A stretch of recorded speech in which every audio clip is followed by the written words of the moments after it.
Bienvenidos a Crítica Oculta. Este no es un vídeo acerca de religión, fe católica o creencias. Este es un vídeo duro, pero trata sobre la corrupción, la falta de ética y la bajeza moral de algunos dirigentes que llevaron a la Iglesia Católica por caminos oscuros y vergonzosos.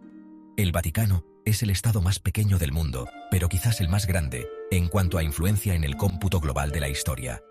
Fundado hace apenas 85 años, alberga la Santa Sede, máxima institución de la Iglesia Católica, y que como tal, extiende sus tentáculos oscuros a lo largo de los 2 últimos milenios. Y es que pocos son los asuntos importantes en muchísimos siglos, en donde la Santa Sede no haya participado de una manera u otra. Crímenes, estafas, genocidios, asuntos mafiosos, abusos. Pocos son los comportamientos que hayan escapado a un grupo de mandatarios, cuya exigencia moral debería haber sido ejemplar para el resto de la sociedad. Esta es la lista de oscuros secretos y hechos vergonzosos del Vaticano, sede de la Iglesia Católica. Nuestra historia empieza en plena Segunda Guerra Mundial. Imaginad por un momento la situación. Europa arde, el horror nazi se extiende como una mancha de aceite, y en medio de todo ese caos, un joven católico polaco, Jan Karski, arriesga su vida para contarle al mundo lo que está pasando. Karski, infiltrado en el gueto de Varsovia, presenció la barbarie nazi, el exterminio sistemático de un pueblo. Con pruebas irrefutables, con la imagen del horror grabada a fuego en su memoria, llegó hasta el mismísimo Papa, Pío XII. ¿Y sabéis cuál fue la respuesta del Santo Padre? Miró hacia otro lado mientras el humo de los crematorios ennegrecía el cielo de Europa. Es cierto que la Iglesia Católica salvó a muchos judíos de la persecución nazi, pero por iniciativas individuales de sacerdotes que se jugaron, y en muchos casos, perdieron la vida. La posición institucional de la Santa Sede fue la del silencio, incluso siendo conscientes de lo que estaba sucediendo. El cardenal Tarcisio Bertone, uno de los grandes de la Iglesia Católica las últimas décadas, lo definió como prudencia. Pero esa prudencia se hace un argumento bastante débil ante el Holocausto. Y es que la permisividad con el fascismo no viene de ahí, sino que ya el antecesor de Pío XII, Pío XI, que fue calificado como el mejor amigo de los nazis, mantuvo una estrecha relación con el dictador fascista italiano Mussolini, ayudando a encumbrarlo o con vergonzosos actos como la felicitación pública por sus hazañas al mariscal Rodolfo Graziani, conocido como el carnicero de Abisinia, por las matanzas de decenas de miles de civiles durante la mal llamada Guerra Ítalo-Etíope, que en realidad fue un exterminio sin sentido del imperialismo fascista italiano.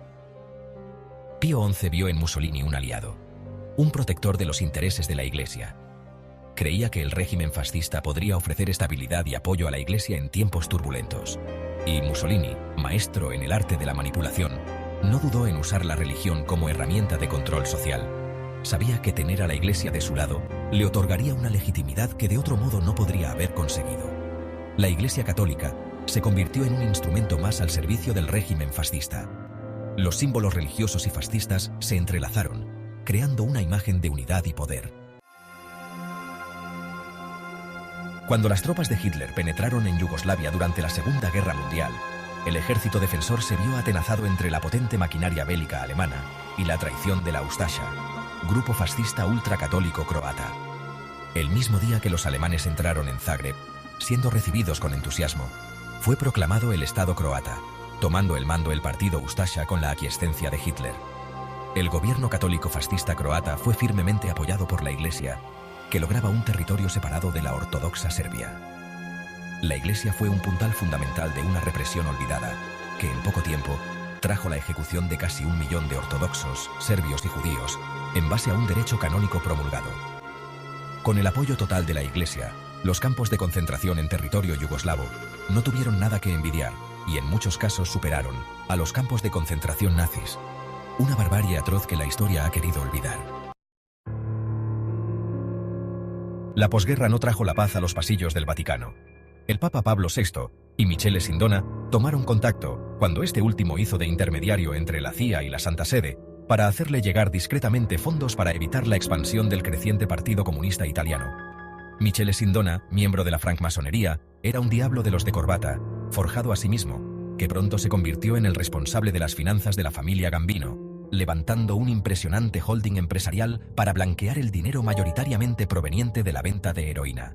Pablo VI y Sandino, el banquero de la mafia, pronto se hicieron amigos, y el Papa, preocupado por una reforma fiscal del gobierno italiano, no tardó en entregarle el control total de las finanzas del Vaticano. Es así como el Vaticano se integró, y en cierta manera se hizo parte, de una estructura mafiosa diseñada para la comisión de delitos, que ha traído de cabeza a muchos papas hasta la fecha, atados de pies y manos, ante el poder entregado para la gestión, plagada de oscurantismo, de un patrimonio inmenso, pero que ha llevado a la Santa Sede a conjuras, traiciones, crímenes y delitos de todo tipo a una escala asombrosa, que en la actualidad todavía se trata de sacudir.